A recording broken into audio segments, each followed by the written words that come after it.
How's it going, everybody? Andrew Zarian here, Wrestling Observer Live. We're here every day, Monday through Friday, 3 p.m. Eastern with Brian Alvarez, 1 p.m. on Saturdays with Jim Valley, and Sundays with me. Happy Sunday, everybody. It's beautiful here in New York. I don't know where you are. Wherever you are, I hope it's nice, too. A lot of wrestling to break down. A lot of things happening in the world of professional wrestling. I say that every week, but you know, for a very long time, it was just WWE results, some TNA, maybe some New Japan, and that was it. That's all people spoke about. And now, 500 promotions, 500 things happening. Nothing is what it was, which is fun. I like that. Today on the show, we'll talk about Jeff Cobb and his new name. And it's not Jefferton Cobberton, as my good friend Rich has been praying that it would become. Nice accountant gimmick. Jefferton Cobberton. CPA. Didn't happen. Tiffany Stratton retained. Giulia is on SmackDown. And also, the build to Double or Nothing. They've done a great job with this. Very interesting how they're building this. Also, Collision last night. Technical nightmare. A nice portion of the show never aired for the East Coast. We'll talk about that too. Also, I want to touch on Sabu. We really did not speak about it last week on the show. A lot of people spoken about it this week. A lot of great thoughts. A lot of comments. A lot of things that a lot of people did not consider regarding Sabu. Also controversy about his passing and a lot of blame being put on Joey Janela. We'll talk about this and a whole lot more. Wrestling Observer Live here on Sports Byline. Stay tuned. Wrestling Observer Live here on Sports Byline. I want to start with Sabu before we get into results and everything else happening. A lot of comments throughout the week regarding Sabu's passing. He passed away last Sunday, or news came out last Sunday regarding his passing. He had a match 3 weeks prior with Joey Janela at Spring Break WrestleMania weekend. It was his retirement match. If anybody watched that match, you know, it's not the Sabu of 30 years ago, and nor could it possibly ever be. This is a man that took such a beating on his body. He had a series of substance abuse issues, just a hard life.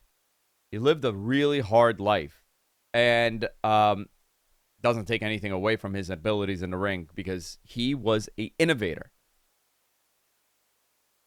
First time I saw Sabu probably was on a tape that my cousin that was a Marine brought over or had. I don't know how he got it. He had a tape. And it was whatever he was doing in Japan. I don't know. I can't even remember the promotion it was. I'm sure somebody in the chat will tell me. And I was looking at it. I'm like, wow, this guy is nuts. Very different one than what we were exposed to in 1994, 1995. I'm 10 years old. What kind of wrestling did I grow up watching? I watched Hulk Hogan. I watched The Ultimate Warrior. And then it transitioned into the new generation, which was, you know, Shawn Michaels, the Bret Harts. Everybody was, I mean, like an action figure. And here comes this lunatic. Really sprung everybody's interest in ECW. You know, his feud with Taz. I'm wearing a t-shirt right now. Barely legal t-shirt. His feud with Taz was legendary. Really propelled Taz into being this unstoppable monster in that promotion. Just and if anybody, if you have the time or you haven't heard it yet, go back and listen to Brian and Lance Storm from last week. Lance did a tremendous job speaking about Sabu. This is a guy that he worked with. He knew well. Told a great story about how he would purposely, quote unquote, botch moves to stick it to the fans so they chant "you effed up," even if he didn't. Just a fascinating way of thinking, because generally wrestlers don't think about, let's make this look terrible and have the audience boo us. But, you know, he thought that way. But he also, Lance brought up the fact that very underappreciated when it comes to changing a generation of talent of how people wrestled. Because when you watch Sabu wrestle, nobody wrestled like him. There was nobody that wrestled like him. Obviously, his inspirations were his uncle, the Sheik, the original Sheik. He had Japanese influence. He had lucha libre influence. He had hardcore wrestling influence. Sometimes he would do chain wrestling. So his style was so innovative that, my producer here, you are not so much a historian, but you have followed wrestling essentially your entire life, your entire childhood and adult life. You've followed mostly. It. Yeah. Some of my childhood too. When was the first time you saw Sabu? Like, do you remember what you saw, like when you saw him and what you thought about him? I saw early clips of him at the very end of the ICW promotion when he did work for his uncle briefly. Okay. And before that, defuncted. I know he was there for a minute, and I had saw clips early. I was like, who's that? And then I forgot about it. So you saw him at the end. So like 1990? Yeah. So like 80s something, because he started working in 85. Yeah. So I saw some of the and it was only clips I saw. And so because we didn't get ICW here, the Detroit promotion, when it was falling apart, basically, because of the cable system started and the local channel, it didn't carry on cable anymore, the one that carried that promotion. So yeah, and I saw clips of the early stuff, and I was like, who's that? And then I forgot about it. And then years later, he's in ECW, and I'm like, oh, that's that one dude. Yeah. And I loved his style. I think he was one of my more entertaining. If I found a Sabu match, I was watching it. Yeah, it was FMW what I saw him in. It was 100. It was FMW. It had to have been. There was no other way, because it would have been a tour from 91, 92. So probably this was his end. Yeah, it was probably 93, 94 that I saw a tape from him, and I couldn't believe what I was seeing. Just there was nobody like him. There was nobody in professional wrestling that was like him. And I can't even tell you anybody, talk about innovative styles, right? Who was influenced by him?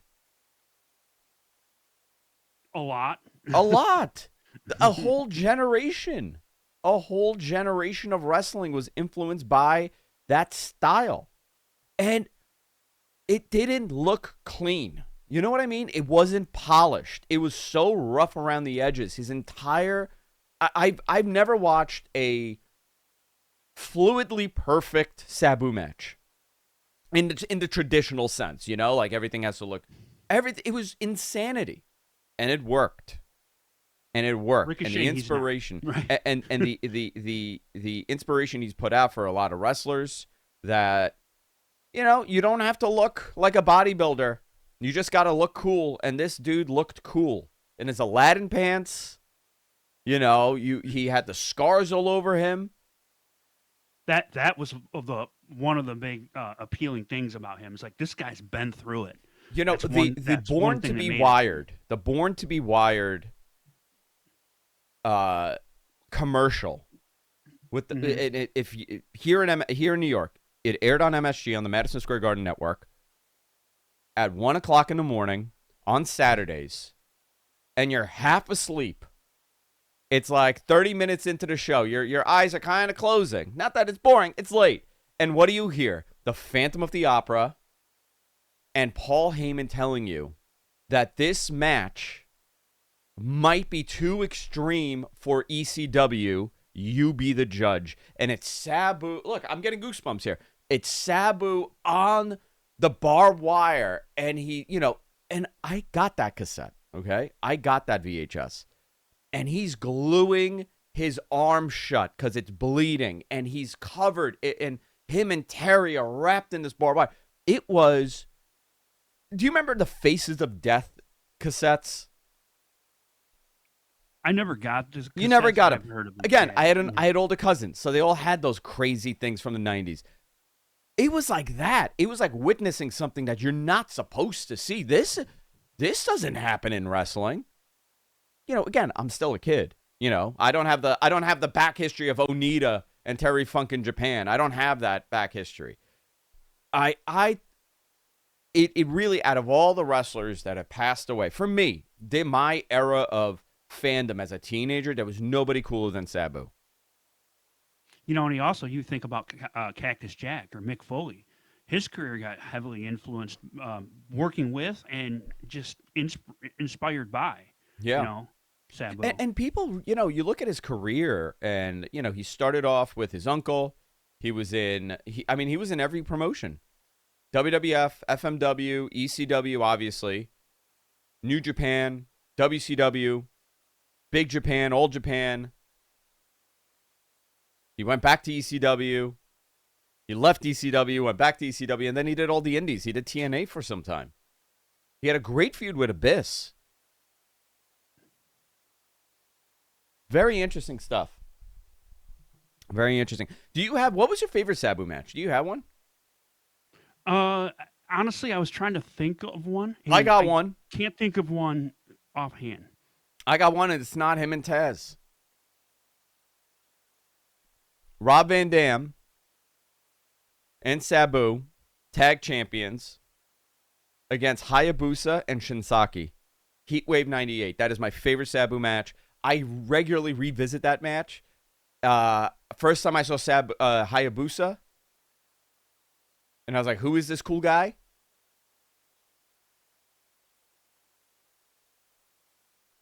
I think we need to all just look back at this and say, what a great influence he put on professional wrestling. What a tremendous character that would not have existed anywhere else outside of where it did. It would have never existed in WWE. It would have never existed in WCW. I mean, he did it in WWE. He did it in WCW, and we saw where that went. But rest in peace to Sabu, the homicidal, suicidal, genocidal one. Wrestling Observer Live. We'll be back right after this. Wrestling Observer Live here on Sports Byline. Let's talk about SmackDown a little bit, because a big part of this was, the controversy was Jeff Cobb and his new name. Last week, they introduced him as Jeff Cobb. They said, oh my gosh, that's Jeff Cobb. Not anymore. Solo Sikoa called him JC. His name is JC Mateo. Is he like a romantic? Why the Mateo? I'm curious. But this is the new Bloodline segment. This is whatever this is. Are they still Bloodline, or is this like a Bloodline adjacent team now? Offshoot? It's an offshoot. It's become its own thing. So Solo, Jacob Fatu, and JC Mateo, Jeff Cobb, enter the ring to kick off SmackDown. Solo says that Roman Reigns losing the title at WrestleMania ruined everything, and he was here to take it all back. It would start with Solo winning Money in the Bank and bringing the title back to where it belongs. The thing here is also that Jacob Fatu is getting fed up with Solo. And there's animosity there. There's jealousy from Solo. And I guess before Solo and Jacob Fatu face each other, it's probably going to be Jeff Cobb turning on Jacob Fatu. I'm interested in this. These are big boys. Jacob Fatu and Jeff Cobb seems like a tremendous match for me. LA Knight comes out. They turn their attention to the stage, but Knight appears from the crowd. He attacks Cobb, but bailed through the crowd before he could kill him. So I guess that's the program. Jeff Cobb and LA Knight. Okay. I think that's a good first program for him.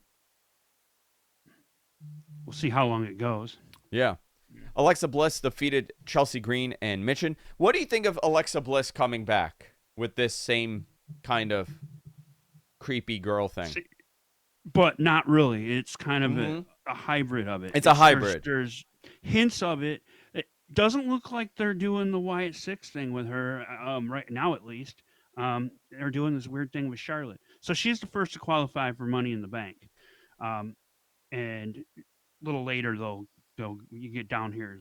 Her and Charlotte have history because she ripped up the doll, remember? Yes, but they haven't.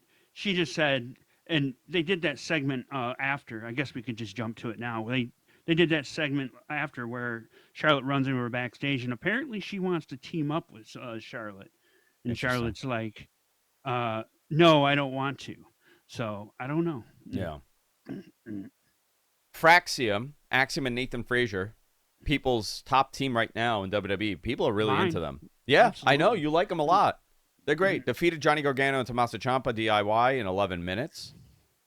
You know what it is? Speed covers up a lot of the deficiencies, but they're so fast in their moves, Yeah. and they could cover up other people's mistakes by just being so fast. And this was a one-off, this tag team pairing that just happened to work. Yep. You know, this was not an established tag team. They were individual wrestlers, and they've become a pretty consistent tag team that people are really into. I mean, this is just proving their main roster positioning, beating DIY. I'm okay with this. I'm not. I think more tag teams the better, and it seems like SmackDown has the most of these teams.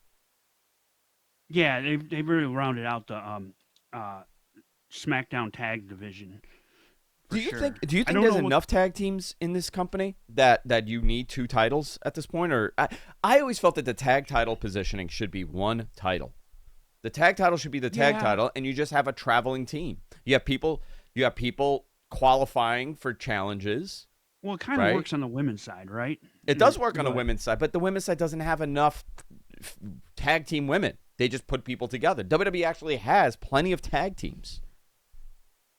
So one thing, as far as the Raw side of things, I think it would behoove them to do more on main event every month or so, main event tag team match, title match on TV. Yeah, because that title seems to just dip down. You don't hear about. It's never consistent. That's the problem. Yeah, that's never. It's always it always is. Oh my gosh, things are heating up in the tag division, and then it just goes nowhere.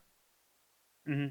Yeah, or it takes like 3 weeks off. Yeah, they don't bring it up consistently. R-Truth sits down with Wade Barrett.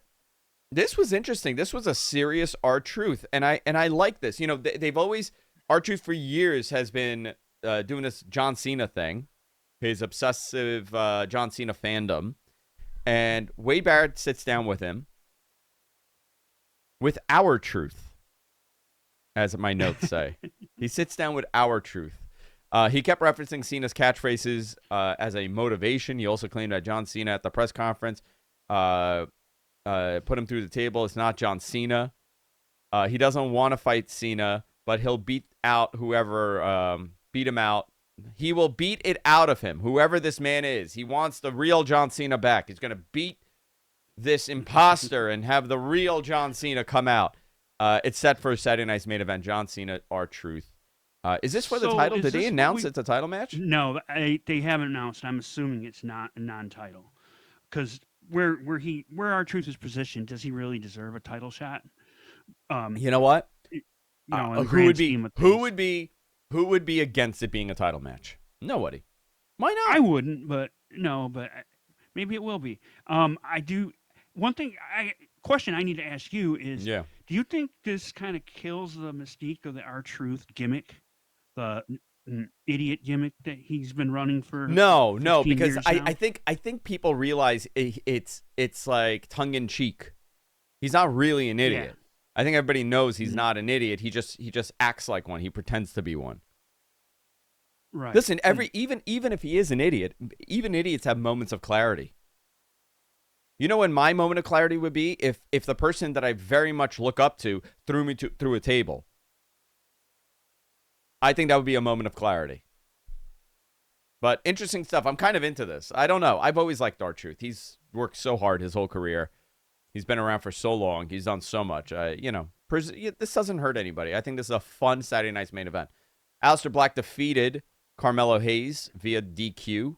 This went about 10.5 minutes. So he's getting wins on TV. Miz got involved. So yeah, Miz got involved also. So that's a whole thing.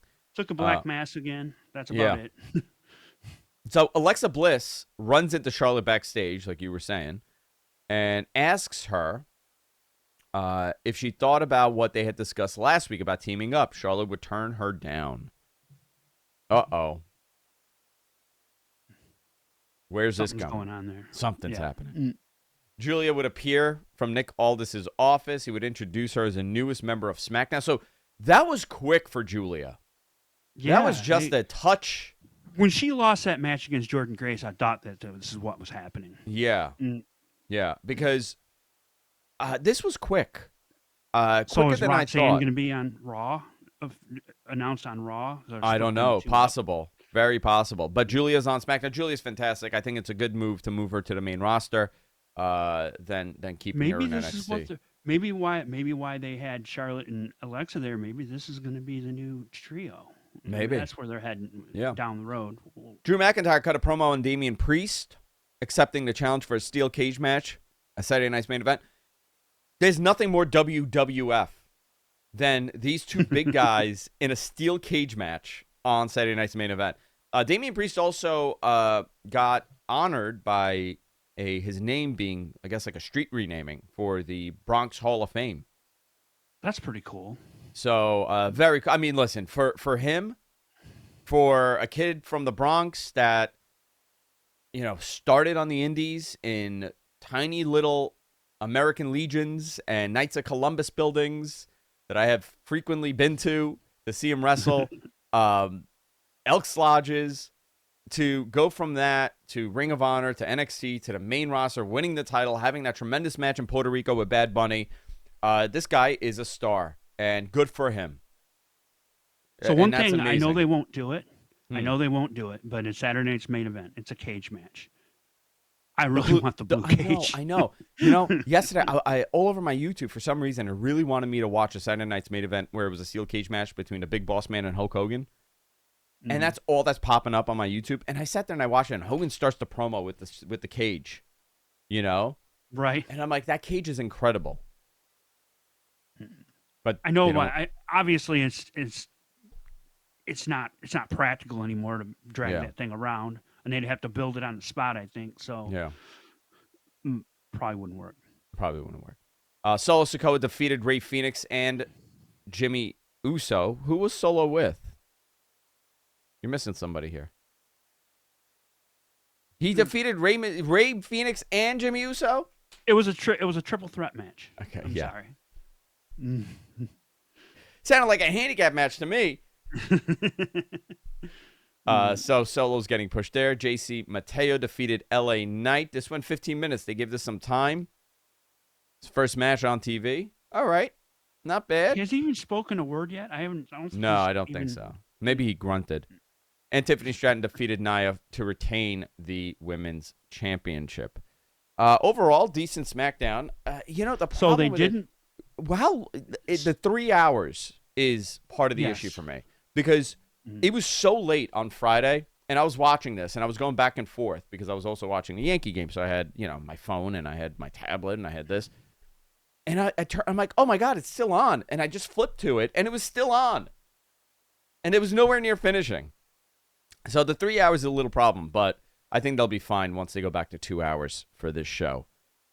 Just piecing things together for this Saturday night's main event that they're competing with AEW that weekend with Double or Nothing.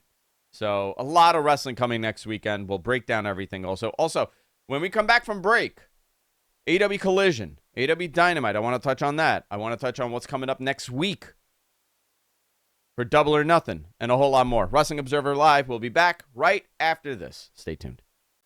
Wrestling Observer Live here on Sports Byline. I want to touch on a couple of things before we go into Collision, because a lot happened here on Dynamite. Man, that was a good Dynamite, huh?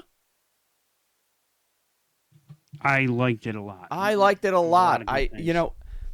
was talking to somebody from there, and just the overall, I will tell you, the overall feeling is that momentum is shifting from last year. The end of 23 and all of 24 was still riddled in a lot of questions. Yes, you still had injuries happening. You still had a lot of the fallout from Punk and everything that happened. And they've gotten ahead of this. And I just hope that they keep the consistency with their TV, because it's been very good TV. Show opened up with Hangman Page, Will Ospreay defeating Takeshita and Josh Alexander. They did an amazing Hidden Blade Buckshot combo that looked so brutal. It was so great. You also had Ricochet involved with Zach Gowen. I can't believe we're saying that. In 2025. In 2025. And Zach looked great. I thought it was a lot of fun, that match. Listen, it's wacky, and Ricochet's getting over as this dastardly, disgusting heel that everybody hates. It's fantastic. Hurt Syndicate defeated Top Flight with the worst hot tag I've ever seen in my life. They gave Hurt Syndicate gave MJF his answer. They made him think they were going to turn him down. Instead, Lashley said yes, but did he? We'll find out. Mina defeated Toni Storm, Sky Blue, and Azumi via a small package on Toni Storm. Now, here was a controversy of this match, and this is what I wanted to bring up. On the fly, okay, so Mina came out to a terrible new theme. She did her dance. Everybody loves Mina's theme because it sounds exactly like another song. That was actually a song. I don't know the name. Do you know what I'm talking about, MG? No, you have no idea. You listen to weird music over there in Detroit. You listen to stuff that I don't even think would be allowed on the radio.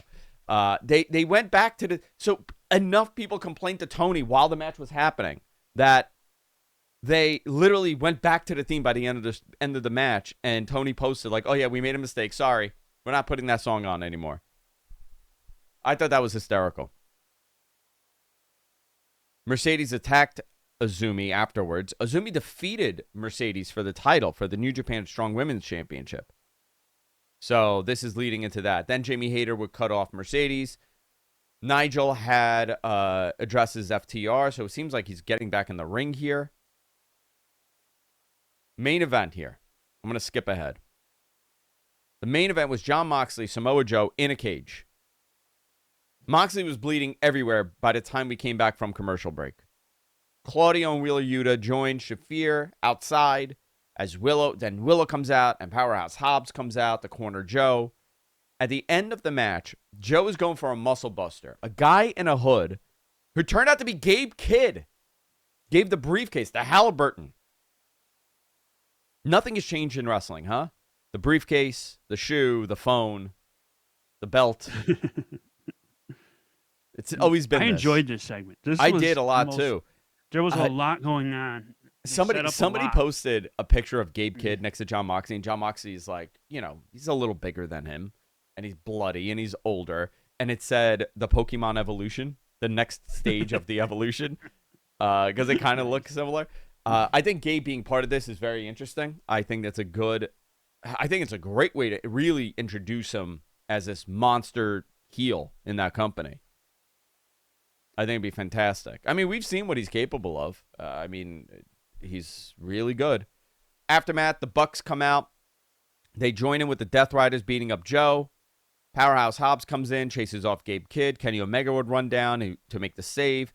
He managed to take out Wheeler Yuta. Then Okada attacks him from behind, hits him in the stomach, throws him into the ring.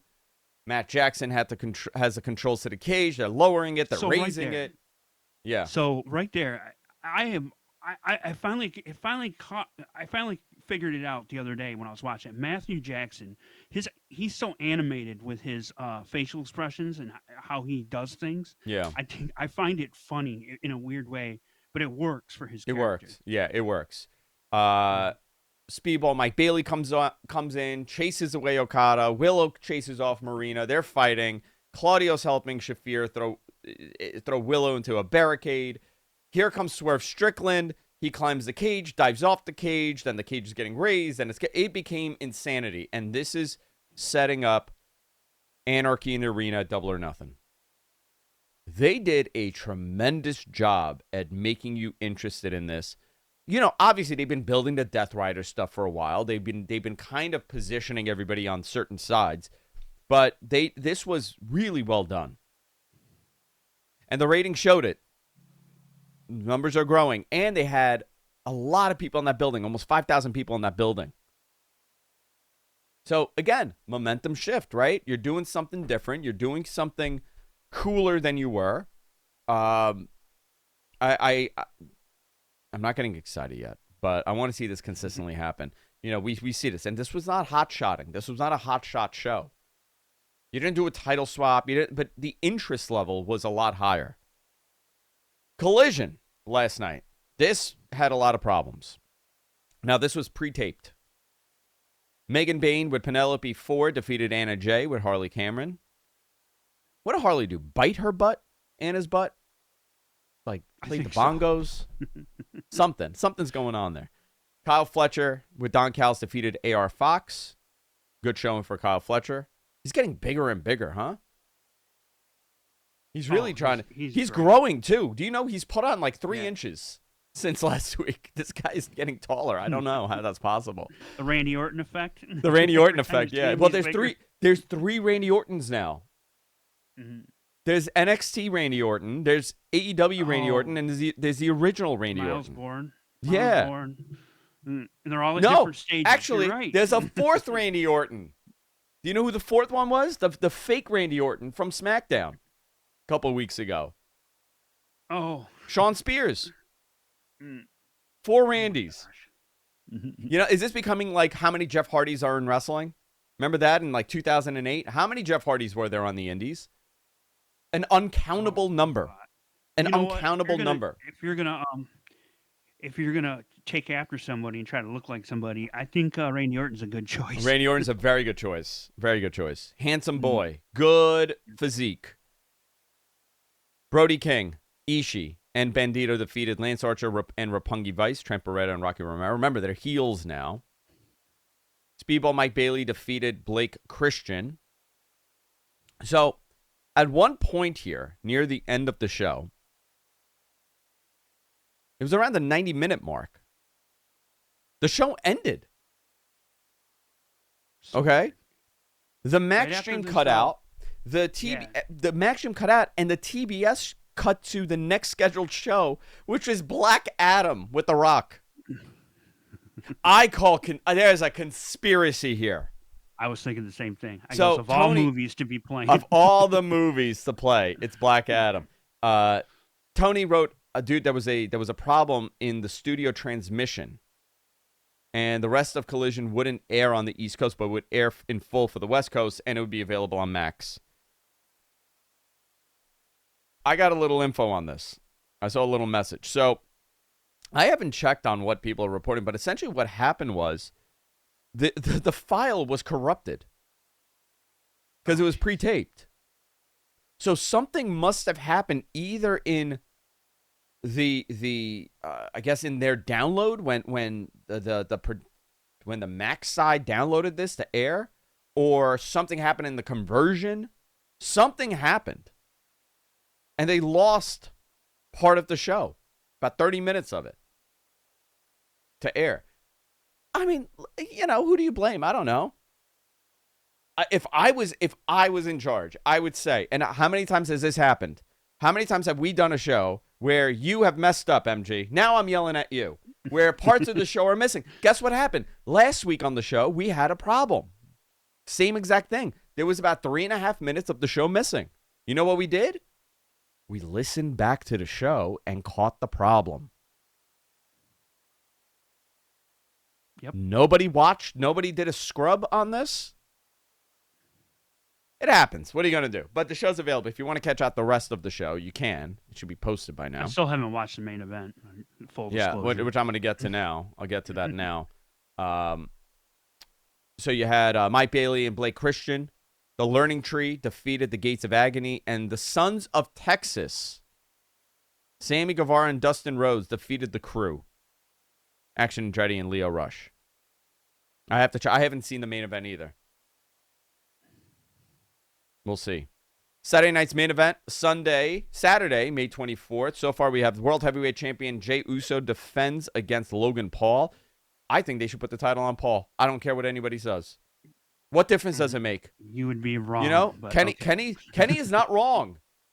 You know, everybody's laughing at that comment that he made that if WWE could have their way, it would be Logan Paul versus Mr. Beast for the world title. That's exactly what they would do, and they should.